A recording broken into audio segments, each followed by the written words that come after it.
Buenas Sanoseños, and welcome to another episode of Concept, where we do inspiring conversations with inspiring Sanoseños.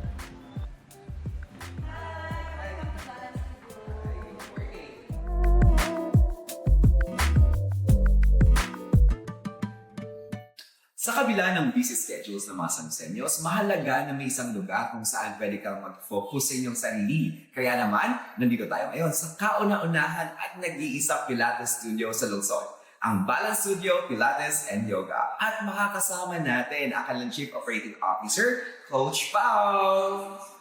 Hi, Coach Pao! Good morning and welcome to Concept! Hello!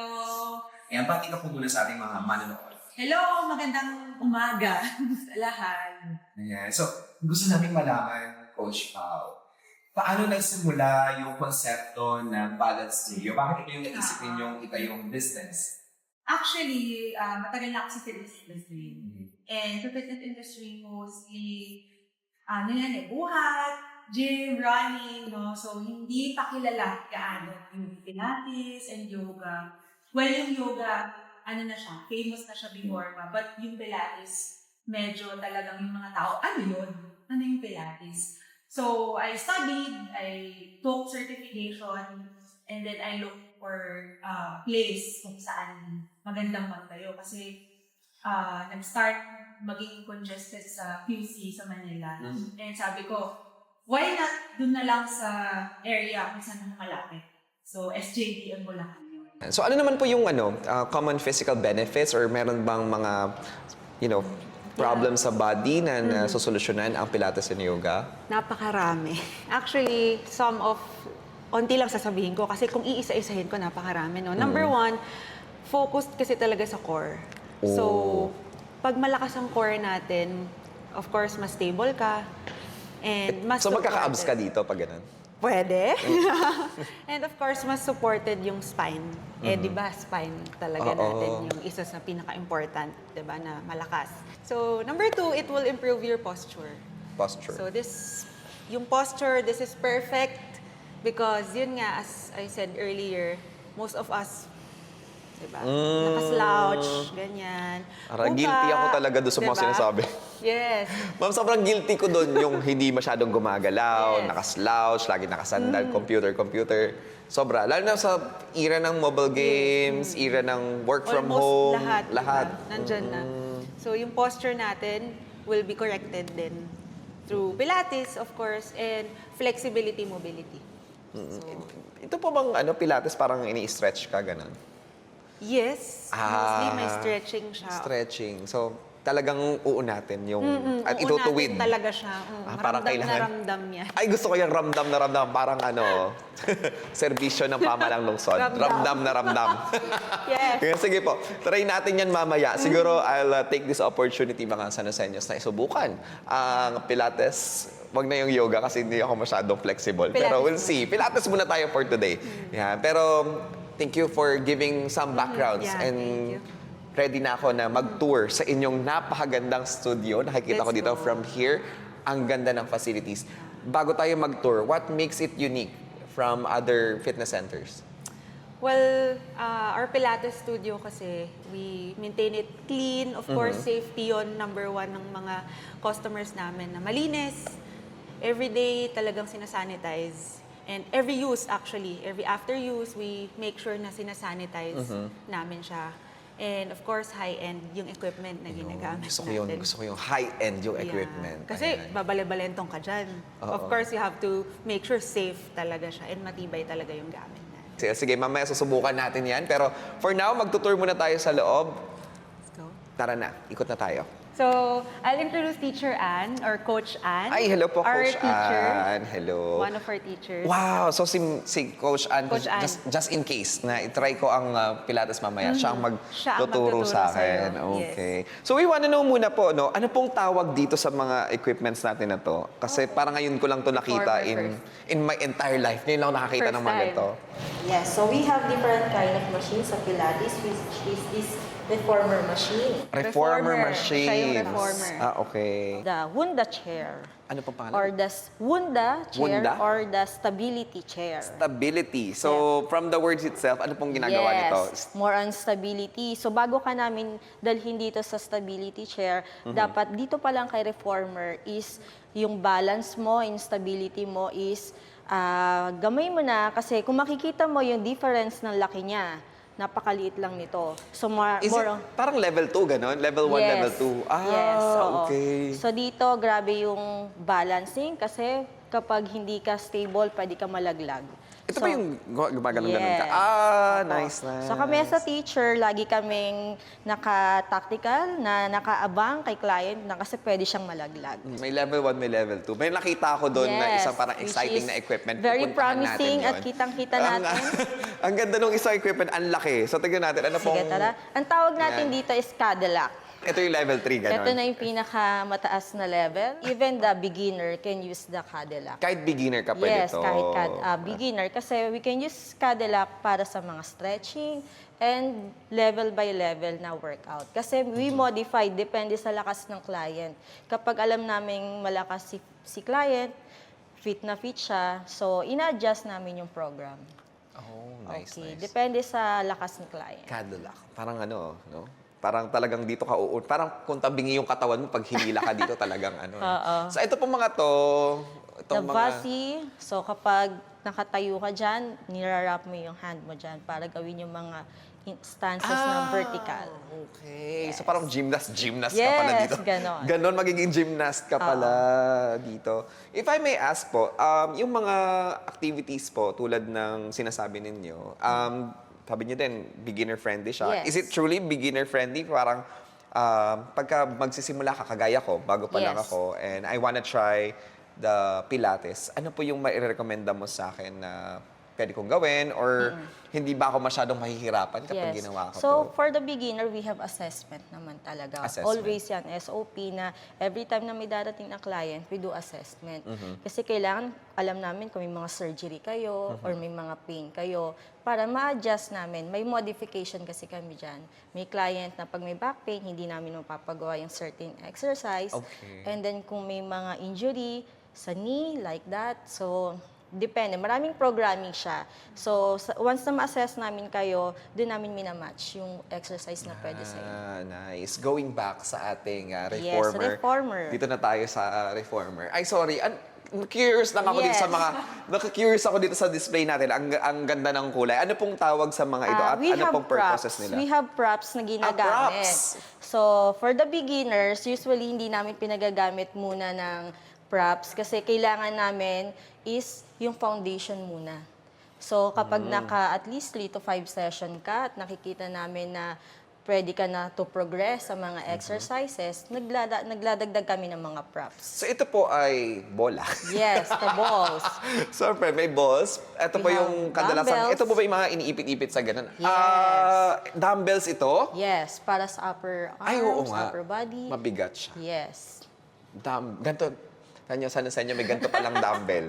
Ang alam natin yung dumbbell yung may bilog sa dulo. Pero dumbbell pala siya. We have the magic circle din. Paano siya Yan. naging magic circle? So, ginagamit natin. Para tayo nag-live selling dito. Paano siya nagiging magic circle? Sa mga exercises like Akala ko for may the mga legs, lumalabas na mga ano. nilalagay natin to sa loob ng legs para magkaroon ng Ganun, ganun. engagement sa mga inner thighs, like that. Or kung for hand naman, engagement sa mga Like sa arms squeezing. natin. We Can are I squeezing try? it. Same with the ball. You will also squeeze it. Oo nga. Yung Yes. pagod na ako agad. Ganun pa lang yung ginawa, pagod na. Okay, may mga ganito So, palang mga pandagdag lang siya ng equipments. progression ng mga Halatang wala talaga akong exercise. kaalam-alam sa mga ano, di ba? Yes. And we have the dowel sa baba. Yan, stick. Meron ding sticks? Paano Yes. pong... Sa mga core workout naman yan. Ginagamit parang natin. pang-combat po ito eh. Parang pakipag-away eh, ito. Yes. Mga pang-core exercises Yes. din. Nice. Nakakatuwa naman. Ang dami palang pwedeng gawin. Yes. Oh. Diba? At least, hindi ka yung paulit-ulit na routine na ginagawa mo. Para Kasi hindi ma-boring si client. madami kang pwedeng gawin. Yes. Ayan. So, I think it's time for us na i-try ang kanilang reformer Machine. machine at sububok ng ilang mga moves for Exercise. Pilates. Pero for now, I have to change. Magpapalit muna ako ng outfit para ready tayo sa ating Reform. next segment. So, yan lang kayo sa Noseños.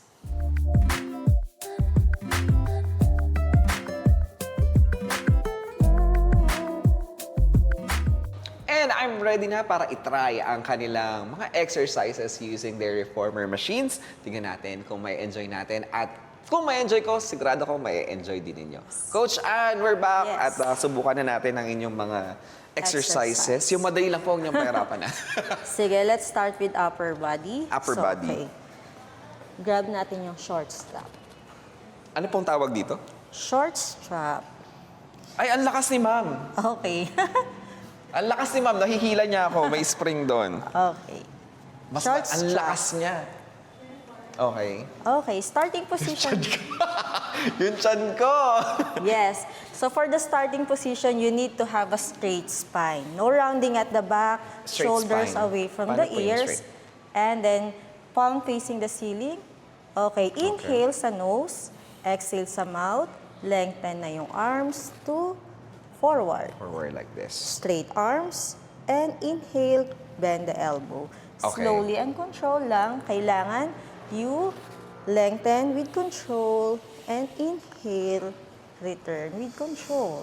Last. Tama ba ako? Ang inhale po ay pag... Okay, Baliktad. inhale is preparation.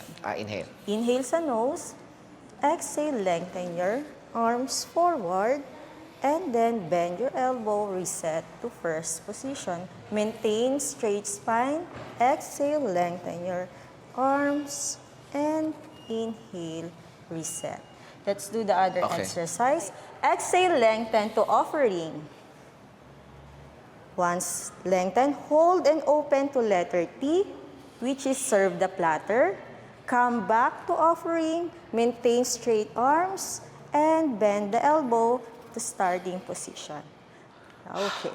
Ang saya. Ang sarap po sa Sarap pakiramdam yan. doon sa likod. Ito po bang mga activities na to, kagaya nitong Yes. ginagawa natin, pwede po ito sa mga seniors natin, yung mga may edad na, and you know, they're the ones na talagang kailangan ng mga ganitong klase ng exercises. Okay, wala naman tayong age limit sa mga magpipilates eh. Kasi ang exercise and program natin is naka-base sa assessment ni client. So once you come in here sa studio at in-assess ka ng mga teachers natin, and we will come up kung ano yung mga dapat na para sa'yo. Kasi with the age, for example, sa seniors, we can modify. Kasi may mga exercises na hindi na talaga magagawa ni seniors. So, we will do some modification para dyan. Para at least, nakakapag-pilates pa rin sila na safety. Pinaka-importante dito kay Pilates and sa studio namin is safety first. Safety first. Yes. Nice, Yes. nice, nice. Ang sarap sa likod. Yeah. Parang na-exercise ka agad yung likod back, ko for... especially kung may back pain ka. Parang So, yung naroon. exercise namin, kung ano yung mga may masasakit na katawan ni client, doon kami nakafocus. Okay. So, for example, kagaya ko madalas sumasakit ang dito ko Yeah. because of sitting for too Yeah. long sa office. So, it's, Yes. Usually, mga client namin, mga work at home. So, yun ang majority exercises na binibigay namin, yung makakapagpagaan ng mga katawan nila, especially back pain. so ito pong ginawa ko na to, maganda siya for The back pain. the back pain. Yeah. Nice, nice. And postural din, Okay. syempre. Sige, You want ready to ako. try Try another? natin iba pang exercise na pwede Sige. natin gawin. Okay, so you need to kneel down facing the mirror. Kneel so, down. Facing So, the lukod mirror. tayo. Yan. Ano pong tawag sa exercise na to? Lunge. Ano po? Lunges. Lunges. Ganito po tama? Okay, both heels touching the shoulder blocks. Nakatouch siya dito. Ito Yan. po. Ay, Kunin ko yung heels. Yan. ganito pala. Yes. Nagdadasal pala. Find your balance and then Ah. right foot sa foot bar. Right. Yeah. Dito? Yes. Teka lang. Okay. Paano po ganito? Yan, like Yan. that. Oh my God, wait lang po. Totoo pong Okay. gagawin natin. Yes. Susubukan So, you ko lang po sa iyo. Huwag niyo ako i-judge. Huwag niyo ako i-babash. Both hands on the shoulder blocks. Okay. Gaze forward. And you need to press out yung legs sa bed. As in, tutulak po ito? Lengthen, yes. Oh my God. Gano'n po ka-stress? Kung hanggang saan kaya ma-endure ng leg mo na mas lengthen Tama and po ba mas itong stretch. ginagawa? Yes. Oh my God! Ano pong tawag dito? Parang hindi ko yung, pa kaya. yung, etong footballs, nandito sa footbar, lower part. Pwede yan. Ayan. Okay. Mas madali. Gaze forward. Exhale as you press out the bed. And hold pag hindi na kaya. And release. Inhale, return. Okay. Parang puro tawa talaga itong episode na to. Okay, do it 2 more times. 2 more times. Exhale, press out. Hold pag hindi na kaya. And inhale, return slowly and control without bumping the bed sa spring. Yes, last one. Exhale. Hold. And then inhale, return. Slowly and control. O, diba? Sarap. Very good. Very good ako, ma'am. Ito po mga activities na to, sabi niyo po, these are what we call the reformer machines. Yes. Paano nga po ulit na-develop itong machine na to? Actually, ang inventor ng Pilates na to is si Joseph Pilates. Joseph Pilates. Surname niya talaga Kapangalan ko. is the Pilates. Joseph din siya. Mga Joseph talaga eh. No? Noong World War II, isa siyang sundalo.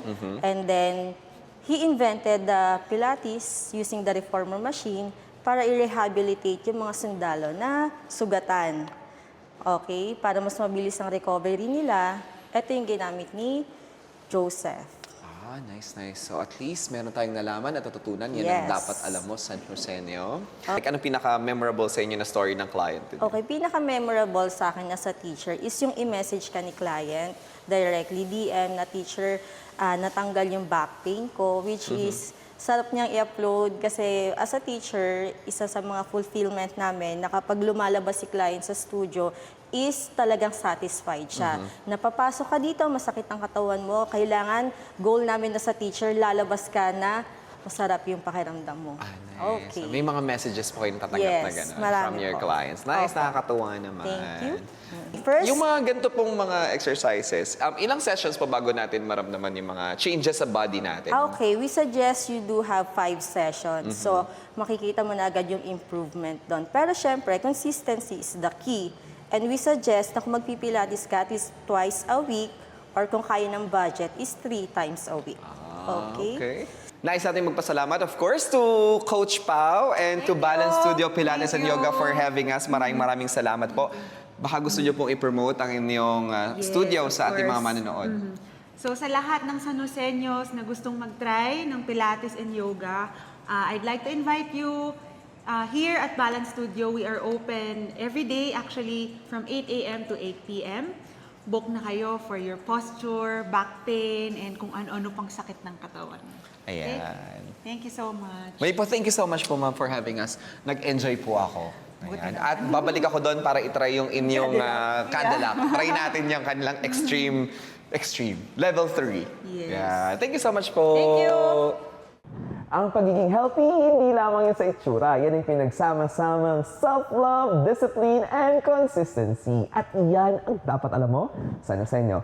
Para sa mas marami pang kwento at inspirasyon, samahan po ninyo muli sa concept where we do inspiring stories and inspiring conversations. Ako po, Steph Zamora, Public Information Office.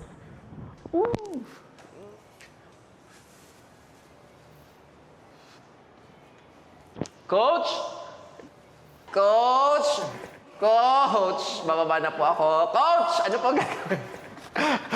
Coach?